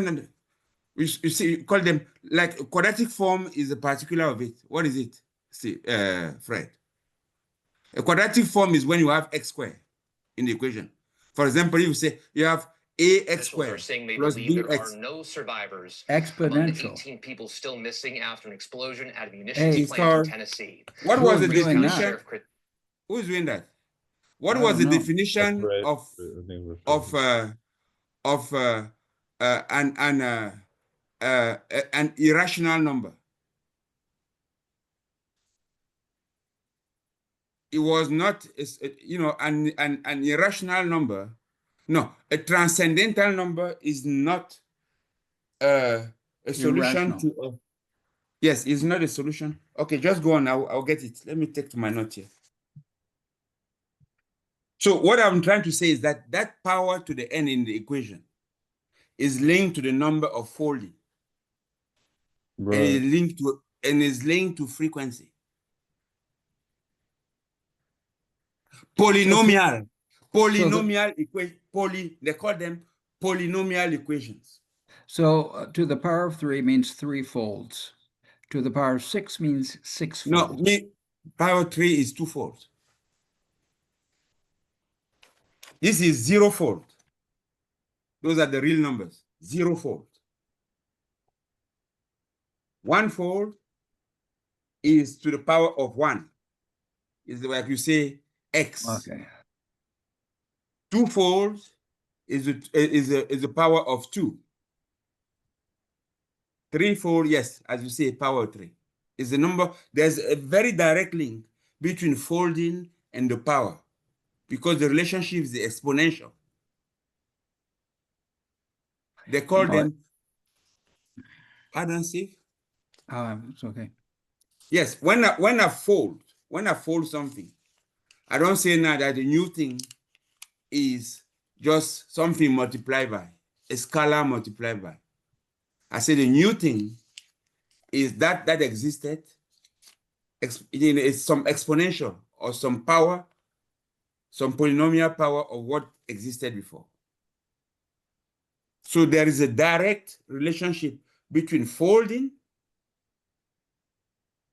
and degree, and a direct relationship between that degree and frequency. And every polyhedron that we see, like this, is a solution to a polynomial equation. That is, if you took a variable, and then you link it into degrees, like an equation. A polynomial equation is the equation to the type ax squared plus bx plus c equals 0. Anything like that. But now, the degree, the square is a degree. The degree can be anything. When you equate it to 0 to make an equation, if it has a solution, that solution is a polyhedron of that order. So a tetrahedron is a solution to a particular equation. An octahedron is a solution to a particular equation. But a sphere is no solution to any equation of that type. If you take a sphere, a ball like this one, this ball is no solution to an equation like this. This ball requires something else that is transcendental to our construct of this. That's the way that I hope that Lee will understand. Is that everything is back to the potter. The potter takes parts and mold them. Mold means to mold is to fold. You take anything, any matter, clay, you fold clay. When you fold clay, you form a figure. And there's a technique to folding for it to yield something. That is what you desire. And that technique, the equivalent in mathematics of it, is that it has to be the solution to a certain type of equations, which we call polynomial equations. And it's about time to wrap up. Manu, Yes, do it you want to Okay. take it? So if you don't have that solution, you have nothing. So make the link between what we construct and the mathematical expression. Mathematics is, and it will always be a language, is a way of describing something that we do or something that exists. I'm through with this, Steve. Cool. Want to bring it up, wrap it up, Joe? Start the wrap up? Or Yeah, let's go ahead and start to wrap it up.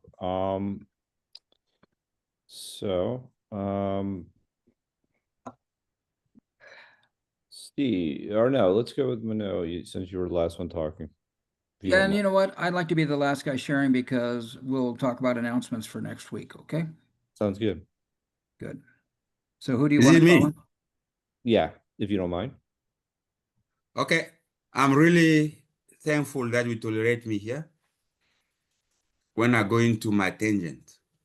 But I think that the point that I take here and that I wish we could be able to take is that link between what we form on one thing, we engineer on one thing, and what we call polynomial equations, and the act of folding and folding to close. When we close something, when I take this, I fold, I'm putting equation together, one fold. Twofold, I've closed it, is equal to 0. Because that part, I've made it a unit, is equal to what we call a sphere or a unit. And solving that equation is to finding what is the value of this guy here, of the triangle. That's what I take away. Otherwise, I'm grateful. And I'm happy that we are progressing in my absence, because surely if I were there, I would have disturbed more than Fred. So on this point, Fred, how do you feel? What do you take away? Oh, you're on mute, Fred. Fred, you're on mute. Please start over with your namaste. There you go. Thank you, Manu. My takeaway is that it looks like we finished a chapter. Somebody's going to be happy with that. And if somebody's happy, I'm happy. So, Anne, how are you feeling and what is your takeaway? And also, what was for lunch? You're muted, Anne. Unmute, please. Thank you. I just ordered some stuff on the ground. Curry laksa. You might know if you come to Malaysia, yeah. Okay. I'm anyway. going to come on. Yes, do I'm come going over with and them there, just too. let me know. I'm going with them now. Yeah. First, thank you so much, everybody. Yeah, and I'm taking quite a bit away because this whole chapter itself on close packing. I'm like, yeah, I started with tessellation, and I know we do it with our children in the school at primary level, but then I realized that because our students are figuring out how to pack the things that they make, right? Right now it's about the material used, and part of that in our biosphere, the environmental program, we were also looking at lifestyle topics, lifestyle categories, because if you go down the path of doing pollution, yada yada, then to the kids, if they heard it a million times before, but if you help them to link it to current lifestyle categories, then it just changes the game altogether. So first we were looking at even fire engineering. We're looking at adventure education, and instead of cooking, it's fermentation and a whole bunch of other stuff, right? Distillation, fermentation, and something else. But but what I saw it linked to is that there is a category called origami engineering, right? And I found out that it's actually about figuring out how to pack things, and I like the name of the category. But so technically we could actually do the linking, yeah, with the kids to help them get there without worrying about give them the real science without worrying about what the textbooks are saying. Yeah. So so that's number one that I'm taking with me with my team.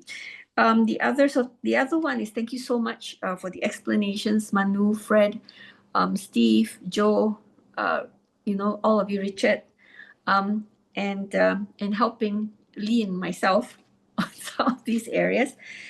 The one that really was fascinating me, and I got stuck there as well. I think Steve mentioned him getting stuck. Me at the Hilbert space filling curve. Okay, so I found a couple of let me see. I found it online. Some pretty colorful diagrams as to how they link, right? You can see if they link two squares or 4 squares, but it took it to, like, I think 16 squares and even more than that. And that was fascinating, completely fascinating to me. Yeah. So, and they made it very colorful as well. Can you see that? The top one? Would you is there any way you can send me the link, put it in the Okay, sure. Put it in WhatsApp or anything. If you can't get it in this chat, put it in WhatsApp. I'll stick it on there real fast. Yeah. Can you see the colorful thing? Kind of. We see Yes. some reds and some blues. So for me, I'll send it out, but there was and I was looking at how the whole thing connected into, at first, when you showed about 3 or 4, I'm like, okay, so what happens if it's a lot bigger? How does it look? And then going in, and then after that, you send the link and you showed the one with many squares. But then I was like, okay, how does it move? And there's one that shows you every square, there's slightly different color, so you can see where it moves, So I'll share it with you. Okay, but thank you so much. That's my takeaway. And so Manu, no, Manu is done. Richard, how do you feel and what is your takeaway? Feeling pretty good. Again, I'm a slow learner here on some of these things, but I've been it's really been helpful in getting a sense of frequency and faces, or frequency and triangles, to get, if you want, the total number of triangles in a tetrahedral shape.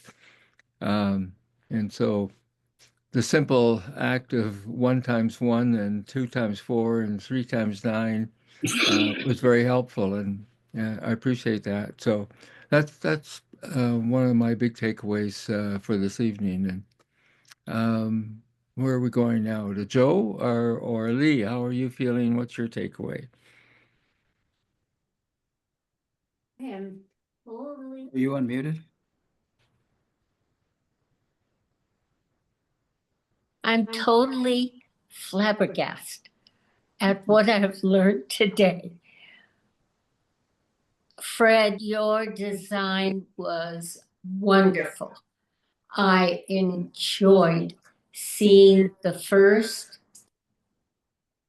squares and then divided and divided and divided and divided.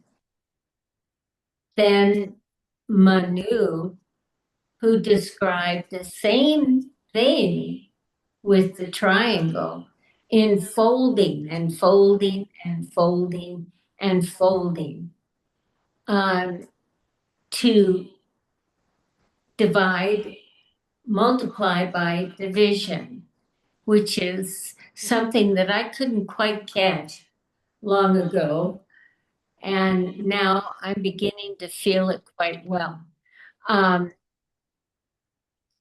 What I thought of, and I'm not sure if it was Joe or whom, Fred maybe, that said, look at your TV or screen or a picture, and you can see the dots, the little dots, but they can be triangles that make the picture perfect on a screen, on a TV screen, all folding into different colors, not all the same. But I really enjoyed that part. And I am very happy that I have joined today tremendous analogies of the past and giving me more focus.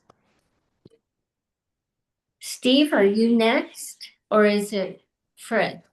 I think Joe is Oh, next. Joe. Are you good, Joe?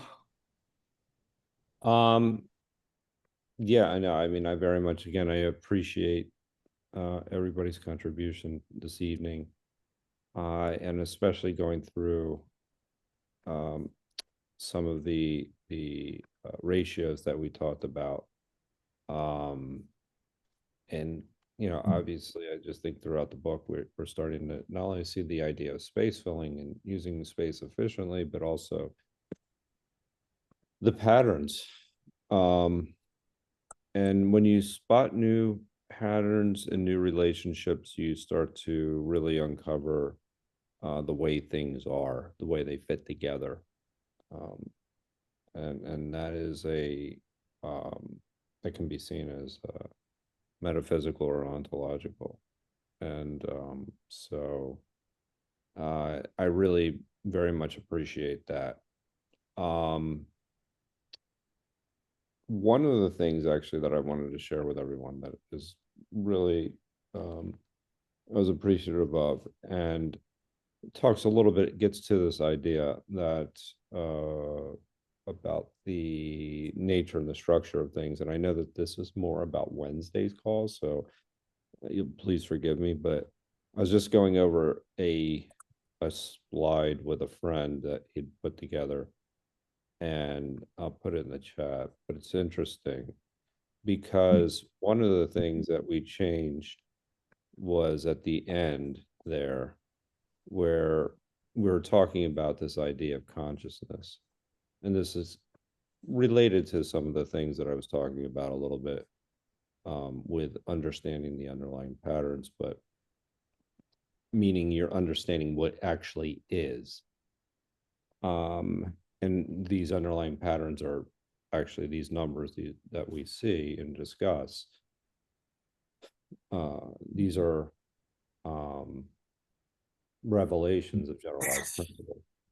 But the interesting thing I would just say is that the reason why I'm just showing this interesting image is because this last part here called the real-time auditing report.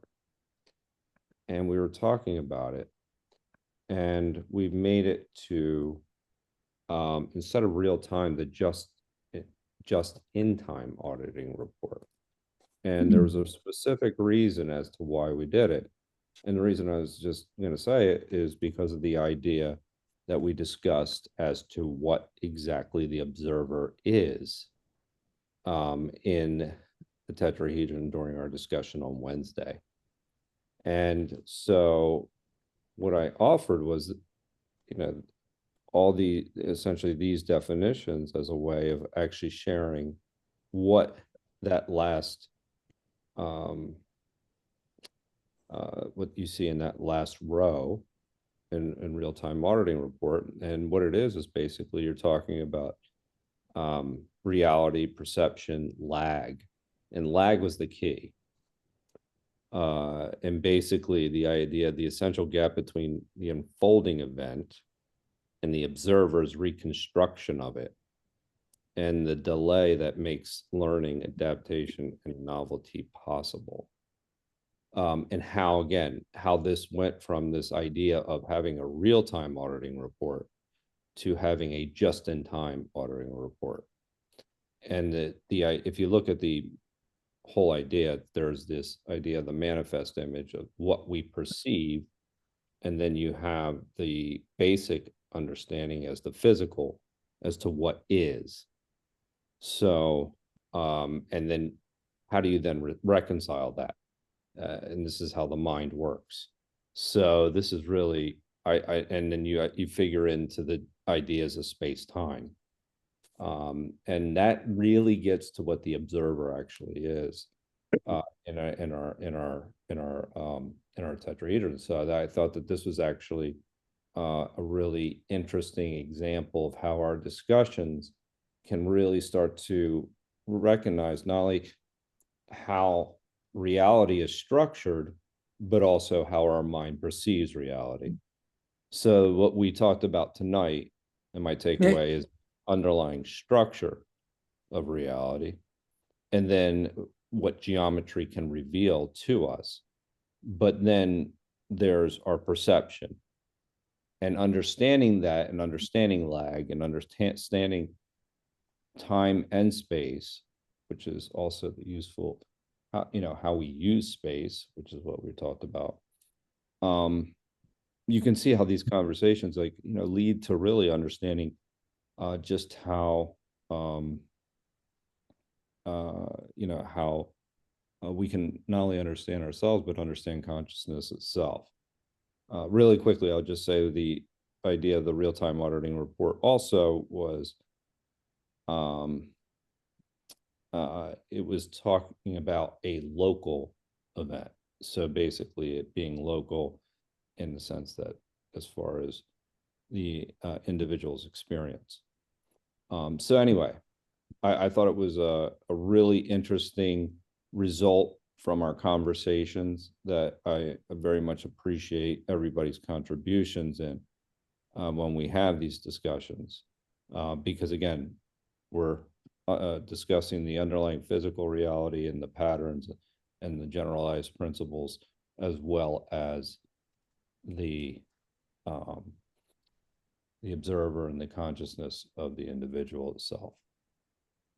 So with that, I know that that's a little bit of a tangent there, and Steve, I'll leave it to you.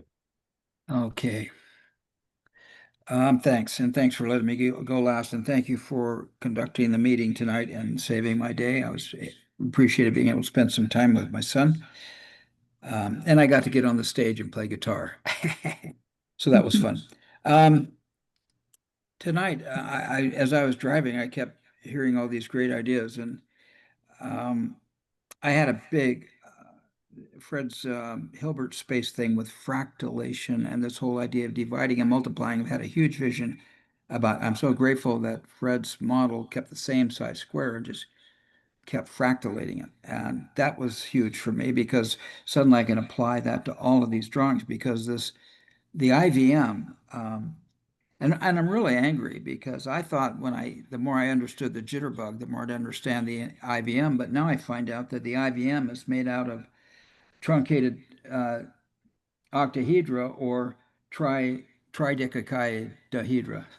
What the hell is that thing? That was that word, similar to. So anyway, whatever that is that Fred said he was going to say to his Chinese friends, whatever the Greek word is for the truncated octahedron. But I also appreciated Fred's post in there where he talked about ChatGPT's idea about, and he brought out that Bucky was this whole idea of space filling was the idea that there's structure, stability, and synergy. And in the past, I've been combining all those things. And what I decided tonight to do was like realize these are different layers, that structure is one layer. That's what all these shapes are about. But stability is another issue altogether. That's why the structures are dual and they're not stable and they're jitterbugging. And that's what synergy is all about. But so suddenly by looking at Fred's quote there and realizing that structure is one topic, stability is another topic, and synergy is another topic, I can look at them more objectively and not get things so confused. And I agree with Richard that that nature uses geometry,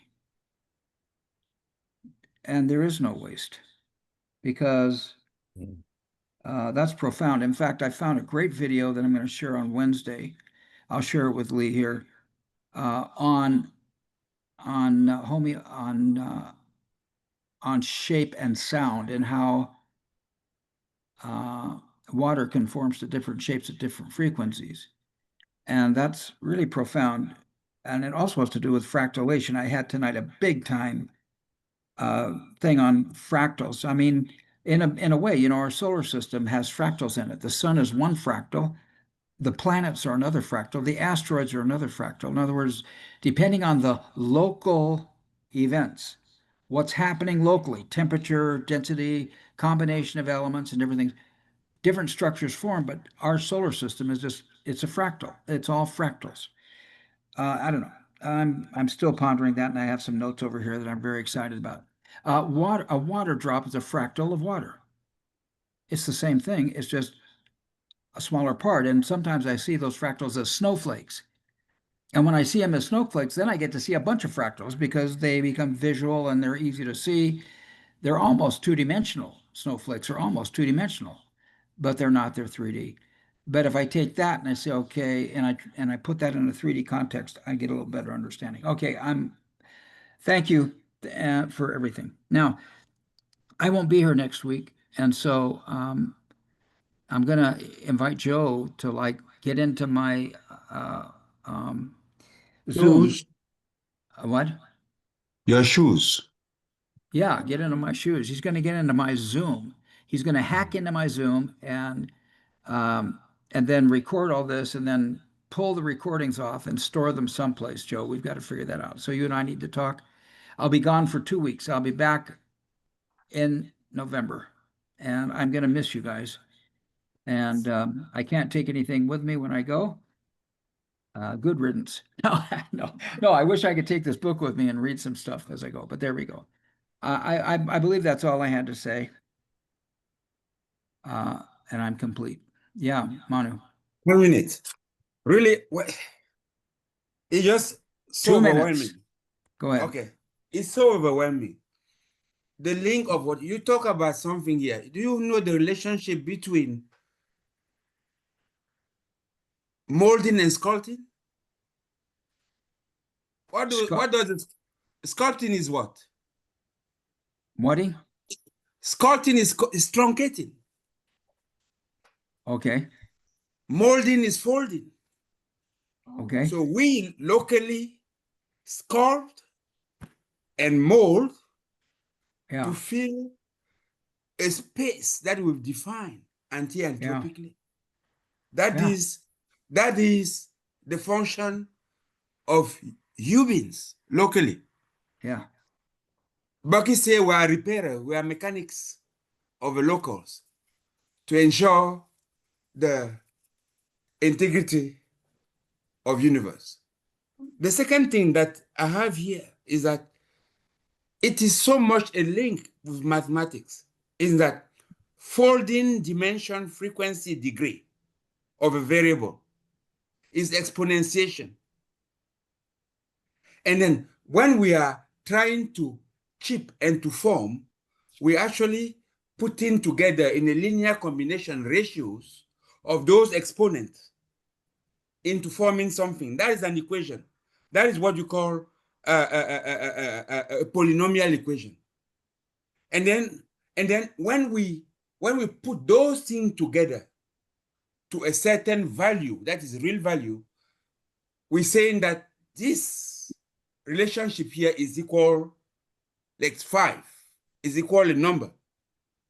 That is the equation. And solving it, if there is solution that exists, is of two types. You have what you call a negative solution, which is gravitational, because it's like being in a trough. It's a stable solution. And then you have what you call a positive solution to it, that is radiational. That is like on the top of a dome. If you touch it a little bit, it goes one side or the other. And that, the whole of that is to using that language, those equations, to solve problems and solving problems for the integrity locally. And one last thing, what that you say, a pattern is a stable, is a solution to this equation. That's all it is. You need not invoke time for anything in here. It's really at the basic. Time is not a dimension. Time is not a folding. That's It is not a folding. That's a discussion that we've been having a lot of lately. Yeah. Yeah. A lot of people invoke time because they should invoke lag for a dimension, not time. That's right. Because from lag, you have frequency and time, which are derivative of lag. Because the frequency is 1 lag, 2 lags. And that is time. And time is 1 rotational complete to make a lag. And it's Or time, and it's time to go. Yes. Or Speaking any of time, arbitrary. it's time to go. I'm Okay. through. I'll spend my 2 minutes or 3 minutes. Yeah. I'll give them back to you next time. Yeah. Thank you all Thanks, so everybody. much. Everybody have a good night. See you when I see you. Thanks, When I see you. everybody. soon. Steve, you Joe, have a Joe. wonderful Very much. experience. Thank you. Joe. Experience. Yeah. I'll WhatsApp call you now. Okay. Can you talk a little bit? Yeah, sure. Steve is tired. He can go and sleep. Well, But except it's I got to good. turn off this thing and stop the recording. Can you guys get on WhatsApp and continue?